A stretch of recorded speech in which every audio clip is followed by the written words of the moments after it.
Oh, hi. Today, we're gonna torture ourselves a little bit. Why? Why do I do this? It's never good. Eat way too much ramen for a 30-year-old woman. And I'm not talking fancy ramen.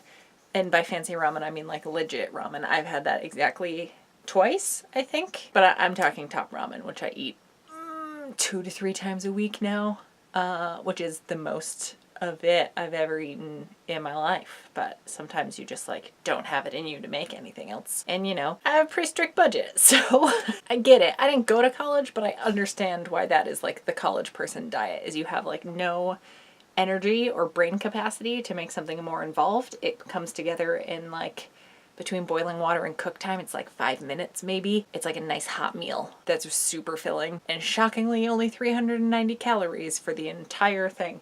Yes, it's a sodium bomb, but, and this is, I'm not advocating this or trying to defend this as like a healthy food option, but I have very low blood pressure and I am constantly in need of more salt in my diet. So I feel like sometimes I kind of need like a salt bomb, and it feels like a little indulgent. I just fucking like it, okay? I like top ramen.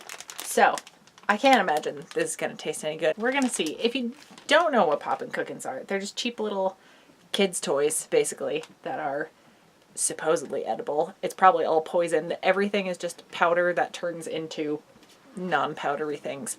Kind of turns into upsetting textures, because you're like, how did it go from powder into this? Anyways, now that I've totally hyped this up for you, let's try this. The other videos I have done, I have been pretty inebriated for, so this will not be the case. It's 1 o'clock on a Monday and I just walked like 5 miles, so I'm just gonna have some water. So me being 100% sober already puts this at a disadvantage. Okay, so listen, the tripod leg is just gonna be in the way. You're just gonna have to deal with it. Pretend this is Tessa Violet pillow talk. So just to keep the package as intact as possible, I'm gonna cut this. Looks like it may have expired in January, unless that's saying October. Oh, that's what 10 means. That's the 10th month in the year is October. This is the part you want to keep intact, is like all the instructions up top. Oh, I can already smell it, and it smells like that soda flavor, like that Japanese soda flavor. Oh, this is definitely, I remember from other Popin Cookin kits, it's giving off that soda smell. It's like a gummy. Ooh, cute. So we get a little toothpick and an adorable little blue fork. I'm gonna cut all these compartments apart. Usually you just need a set of scissors and some water to do these little kits. So it's nice that everything's pretty much included, and you don't even need a measuring cup or anything, because sometimes the water will be measured like in the bowl, but it'll have like a water level marker in the dish, or it'll come with a little scoop and you just like dunk it in whatever your water source is. Oh yeah, and it'll also show you like where you need to cut the tray apart. So follow that. Don't just go willy-nilly like I've been doing. Okay, so I guess I'm cutting out this whole little circle. This must be like the press for the little dumpling things. I'm kind of scared of these, but that's pretty much been the case for every kit I've used. Taste-wise, oh, the sushi was pretty bad, and so was the octopus ball kit. That was pretty upsetting. Step 1 is to open this and lay it out on the little dots here. There's definitely that like candy soda smell. It's not bad, just this is a ramen bowl with like savory flavors involved, I'm assuming, so I'm not sure how to feel about that. All right, so we're gonna ball this up, okay? All right, and then I laid out on this thing. Now, do I use both or just the one? I don't know. I assume this needs to be pretty thin, right? Can you hear that? Is that good ASMR? You must have to use both. All right, I'm gonna regret doing this, but you know what's helpful is being able to read the instructions. Oh yeah, I'm feeling much better about this. This looks like it could potentially reach the edges without just shredding apart in the middle. So now I'm gonna tuck this into here. It's supposed to hit the edges, like mush it in, I guess. All right, this is kind of making sense. It's like we're making little raviolis. I say that as if I've ever made raviolis. Oh God, and there's some filling. What are you supposed to be? This is the first bag we're gonna open. It feels like sprinkles. I'm nervous. I've never had a dumpling-like thing in the ramen I've had. It doesn't smell like anything in particular. Oh, it's literally sprinkles. I guess it's supposed to look like meat and vegetables. Okay. It's not like the worst thing. Ball it up and clamp it down. Oh my god, cute! That's actually really fun. All right, I'm less afraid of making these. It's real thin, like those satellite wafer cookies. Yeah, I'm into this so far. I'm gonna make a couple more of these. I will be right back. Okay, I have 4 dumplings. Some are more full than other ones, and I overshot this one a little bit, so I'm just gonna do like a little taste of this excess bit. It's like Airheads. Have you ever had Airheads? It's like that kind of taffy. I don't know how I feel about this. We're gonna have to try it all together. And on to the next thing. Filling this with water up to the line, which there's a little indent in there if you can see it. And also fill to the line in here. Oh wait, I gotta put, I see. Okay, so this like bluish packet goes into the music note one. See, it's like a white powder. I'm scared. I'm scared what this is going to turn into. Ah, weird. It's already like congealing. Ooh. Oh, I don't like that texture. I very much don't like that texture. Oh, it smells like Coca-Cola. All right, well, at least this seems like it's all going to be sweet. Some of them have been like a savory candy, and I haven't liked it. No, thank you. I just want to stir this up as well as I can. Sometimes things set up like if you let it sit for a second, and I feel like this is going to happen with this. Oh, I definitely put this in the wrong container. Whoops. Whoops, whoops, whoops. Oh, I done fucked up. Yeah, this one was supposed to go in here, and this was supposed to go in here. Ooh. I wonder if I can just like scoop it in there. I'm sure it was different amounts of water. Oh, I hate it. Oh, I hate it so much. Well, here we are. I would rinse this out, but that involves me standing up, and I'm not gonna do that. So on to the next. Oh, I can't believe I did that. It's very clearly marked what is supposed to go in where. Well, hopefully the volume of water in each container isn't too far off. Oh, I just cleaned off the fork from the yellow stuff, and it definitely tastes like soda. It's just upsetting when it's in that kind of texture. Okay. This looks like ramen broth. So now poke a hole. Yeah, there's like a little infographic for it. So I assume that means it needs to be like that size hole. Oh, that's a bummer. Oh, that's such a bummer. Scoop what I can in here. Not gonna worry about getting all of it. I bunch up the top like you do with a frosting bag. Zoom in for this. It's the action shot, y'all. Gonna bum me out, isn't it?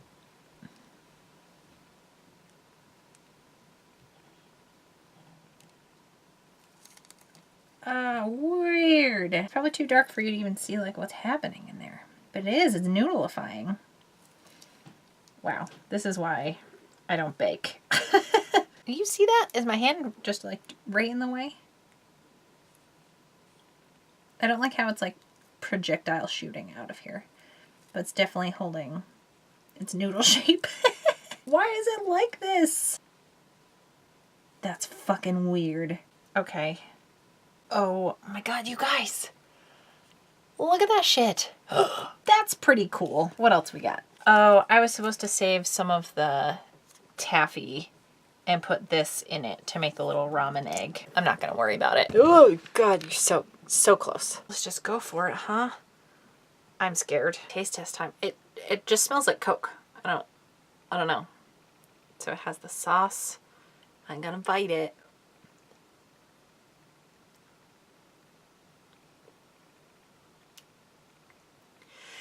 Oh, I hate that texture. The taste isn't too bad. It just tastes like flat, stale Coke. Like a little less acidic, I guess. Oh, that's fucking weird. This is a cool one though. This is all from powder. That's wild.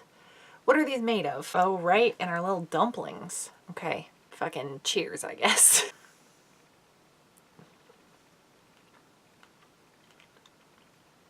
Yeah, it's like Airhead Laffy Taffy texture. Much more like, I feel like Airheads are grainier than Laffy Taffy is. Tiny sprinkles inside. It was not what I was expecting. I did genuinely think this was going to taste more savory. So that's a relief, I suppose. I don't mind these. I guess I'll dip this in here. See what we get. Oh god. Ooh, the candy's kind of like tart. It's almost like sour. This one definitely had like way more in it. That's such a like spot on color for what they were going for. It's like the fried pork color almost, which I don't like to eat. So this is a more pleasant experience. Very Interesting. I like these dumplings. I'm definitely gonna finish these. What do you think the caloric intake for one of these is? Holy shit. Popin Cookin is on my calorie tracker app. That's fucking wild. Speaking of a calorie tracker, content warning, if you weren't expecting to have a talk about like weight gain and shit for a kid's toy review, tryout, whatever you want to call it. Some of you may have noticed I can see it in videos, but also like everyone's going to be their own worst critic about things. But I can see the like weight gain in my face and everything, and I needed to do something. This is nothing drastic. The weather's better. I'm walking a ton more, but I'm also just keeping a closer eye on what I'm taking in food-wise, because I would literally eat like an entire bag of popcorners, and I'm not talking bag of popcorners, I'm talking bag of popcorners or Doritos, whatever, without even thinking about it. That kind of like mindless snacking I'm trying to keep an eye on. Some Doritos are fine. I'm not completely cutting Doritos out of my life because I fucking love them. But like, I do not need to be consuming an entire bag in one sitting. I would do that like more than one day a week. So between that and just eating like outrageous portion sizes, I'm reeling that in a little bit and just making small switches. I feel so lucky, so lucky that I like the taste of vegetables. Almost all of them. There are some that like aren't my favorite, but I generally like all of them. Don't think it quite compares to regular pasta, but doing like a zucchini noodle or summer squash noodle or a mix of the two with a what otherwise would be a pasta dish with like shrimp and Alfredo. That's what I had for dinner last night. I don't feel as heavy, and also it's just a less calorically dense meal. Yeah, just like doing the math on how much the thing is before I eat it, just to be more aware of certain things, and then I will consider it going forward. I've gone through phases of calorie counting and all that shit before. I do not handle super restrictive stuff well because I'll be good for like 2 days and then I will go so hard into whatever the thing I was avoiding. So yeah, I have some like Ferrero Rocher balls upstairs, and I'm probably gonna have one after dinner tonight, and like having an ice cream sandwich and just little things. I'm just keeping an eye on like the portion sizes and stuff. Now that the weather's nicer, I want to go out and walk more, and if I have little errands to run, I have the time to do it, or I've been building the time into the days that I work from home. Like if I have to go to the bank, I'll walk. And even if it's raining, I'll still just put my raincoat on and go. And then if I have to make a phone call, I plan that when I can go for a walk, because I also anxious pace, and talking on the phone makes me very anxious. I was talking to someone for about an hour earlier today, and I was just walking the entire time. 2 time-consuming things put into one thing, so it feels extra productive. And I don't feel like I'm not doing work when I'm on a walk, and I also don't feel like I'm restricting myself from doing something else productive while I'm on the phone, because it's tough. Like, I can't really do anything else other than maybe like color or organize things when I'm on the phone. I can't be doing something that takes up thinky thoughts because I want to be engaged in the conversation with whoever I'm talking to. So walking is perfect. I also just have an easier time talking on the phone when I am walking. I don't know why that is. I just wanted to, I don't know, no one's made any comments about my appearance or anything. That would be a shitty thing to make comments about, so I don't think you should have been. But it's something I've noticed and am doing something about. So, and I'm just feeling better. The other huge thing as far as why I go for walks regularly is my brain just feels better. I am more content and like feel more mentally stable the past couple months than I have for the past like 2.5 years. So that is good. And it feels like extra satisfying because I've been doing so much work towards feeling this way. This got much heavier than I thought it would over a fucking Popin Cookin kit. So I'm filming this on the 3rd of June. It's a Monday. And I brought a bunch of Etsy orders to the post office this morning. I just want to say a fucking humongous thank you to everybody that placed orders. There were so many things to send out this morning. I had so much fun packaging everything. So yeah, it means so much because I put so much time and effort into especially these batch releases. If you don't know, in my Etsy shop, I'll link in the description, both on May 1st and June 1st, I did like a batch release product launch, whatever you want to call it. And it had all of my new items I've been working on. And I think that's how things are going to continue, is like 8 a.m. on the 1st of whatever month it is, I'll be doing a new launch. So it's like, you know, you can follow the shop. I have a Sewing Nerd Studios Instagram page that you can check out if you want to like see pictures of things that have sold out, things I'm working on, things before and after the releases. Like, it's all there. And then yeah, obviously the Etsy shop, if you want to follow that, then you'll see whenever new posts go up. And then if I'm restocking stuff, you'll also get notifications there. So yeah, even if you just give it a favorite, you don't have to buy anything. That would mean the world. Or if you want to share it, if you see something in there you think a friend would like, it, every little bit helps, and I cannot thank you all enough. Is between my Etsy shop and you guys buying stuff on there and my Patreon. That's how I'm able to do all of this. I'm able to do the 2 videos a week. I'm able to spend time in my shop making things for those things. It's all because of you guys, and I don't know what I would be doing without you. I'd probably be working like a really boring 50-hour week office job. You are directly helping me live my dream, even if it's temporary and I have to end up doing like a regular day job and cutting things down here. In a couple months, I'm able to do this for the chunk of time I'm doing it because of you and for everyone that's watching. Like every little bit adds up, and yeah, I just wanted to say thank you. I'm going to go brush my teeth. I'll see you all on Saturday with another video. Thanks for hanging out. I'm supposed to make fucking dumplings.